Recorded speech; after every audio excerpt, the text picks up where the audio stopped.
So for those that don't already know, Pixelpeace was shut down about 2 months ago now. And if you weren't there at the time, you might be wondering, why was Pixelpeace shut down? And to sum it up briefly, everything, I mean pretty much everything had issues. There was more things with issues than things without issues. Hackers were spawning in fruits, people were losing their data. I mean, I'm telling you, it was everything. But finally today they've shown us what they've been working on for the past 2 months, and honestly, based off what we've seen so far, I'm just not impressed. But before I say why, let me start off by saying that the visuals are really good, but visuals have always been good in Pixelpeace, and it obviously did not translate Pixelpeace into a good game. So I was hoping they would start off by showing us something that addresses the issues with Pixelpeace, maybe a rework in the progression, or something that actually changes the fundamentals of the game, not just adding new content that should have already been in the game. Because for those that don't know, Fishman Karate was supposed to come on update 1, but they still released update 1 with a buggy Fishman Karate that wasn't actually complete. Why do you think the showcase is coming out now? It was never actually done, but they still released the update acting like it was out. I don't understand why. But if y'all remember, a few days after Pixelpeace shut down, we got a message saying that Pixelpeace will be reopening soon. And obviously soon is a very vague term, but this made a lot of people assume that the game would be coming in a few weeks to like a month. And obviously here we are 2 months later and we still don't know when it will release. And I do think it is generally better for devs to take more time and release a more polished and better product, but I honestly don't think that's what's happening here. And let me explain. First of all, they haven't actually shown us anything new or something that changes the fundamentals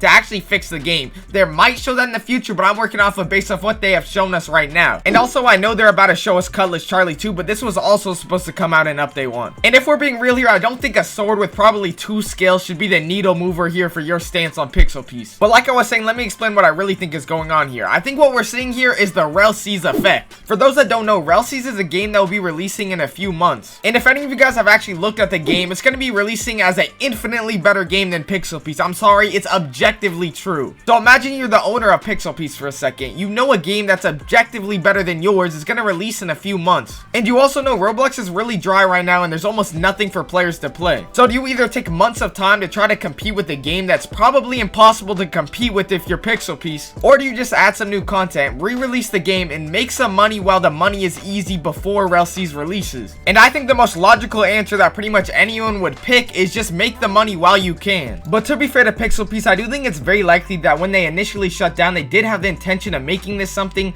that you would actually want to play for the long term, and not just something to kill the time while you wait for other games to release. But the circumstances have changed a lot since Pixelpeace initially shut down. When Pixelpeace shut down, we barely had any information on rell. The game did not look like it would be coming anytime in the near future. If you look at even GPO was completely dead. I mean, it's still kind of dead, but now GPO has a lot of progress that looks like the game could be making somewhat of a comeback. So with all that being said, I do think you should keep your expectations fairly low for what to expect from Pixelpeace. And I also think it's very likely that Pixelpeace will not have a long-term future on Roblox, and I think it's entirely possible that once it re-releases, that's the last update we could be getting from Pixelpeace. So as someone that spent thousands of Robux on Pixelpeace, I probably wouldn't recommend you guys even buy any game passes and whatnot, because I don't think this game has a long-term future. And what also supports what I've been saying throughout this entire video is that they just added a bunch of new game passes. Think about it, if you're Pixelpeace, why are you adding even more game passes on top of their already 1 million game passes you had? Especially when some of the game passes inherently devalue some of the other game passes players already bought. Think about it, the coffin boat's being released, which is literally a better version of the striker boat. Now, if your goal is to make a long-term successful game, you probably wouldn't do that. You would probably actually try to regain the trust of your players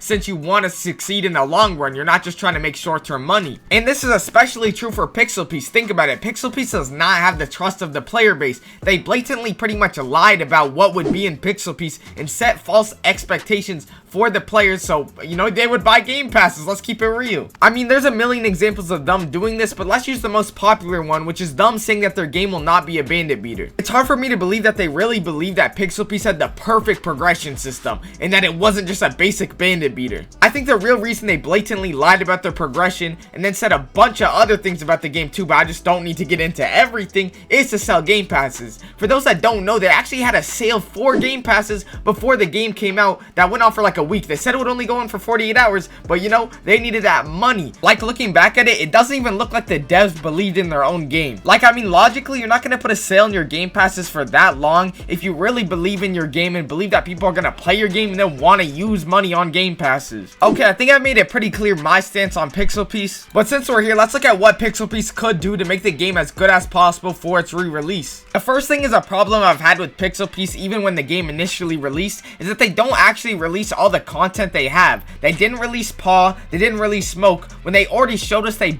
had them for months before. Now, I understand that the reason they didn't is because they want to space it out so they can update multiple times. But releasing a game with only 2 legendary fruits is ridiculous, especially when we already know they've had more. But I don't think I've ever seen a game released with that little fruits, and we're getting games like rell now, which are releasing with 30 plus fruits. Now, I would be more lenient on this specifically if Pixel Piece had more content, but Pixel Piece's only real content is farming bandits. I hope when they do re-release they have some more content. For example, Dungeons was supposed to release on the release of the game, but it never got added for some reason, so hopefully that will finally actually get added. But I actually think Dungeons would help the game a lot. It adds another way to farm for fruits, which farming for fruits is pretty much the only thing to do in this game because that's all the content. But it also adds content replayability, which this game needs desperately. I mean, it has no replayability in this game at all. But it would also make low tier fruits more useful because the low tier fruits could be used in the dungeons to then help you go get a higher tier fruit. Currently, low tier fruits don't really have much of a purpose outside of levels. I just hope during these 2 months they weren't just focused on making pretty visuals on Fishman Karate, but instead we're actually focused on making a good game by adding actual content and stuff to do in the game. Because focusing so much on visuals was clearly a mistake in the first game, at least in my opinion, so I don't know why they would make that same mistake again. But this is just my opinion. Feel free to disagree and tell me specifically what you disagreed on. We're also on the road to 5K. We're almost at 5K, so I'd appreciate if y'all would subscribe.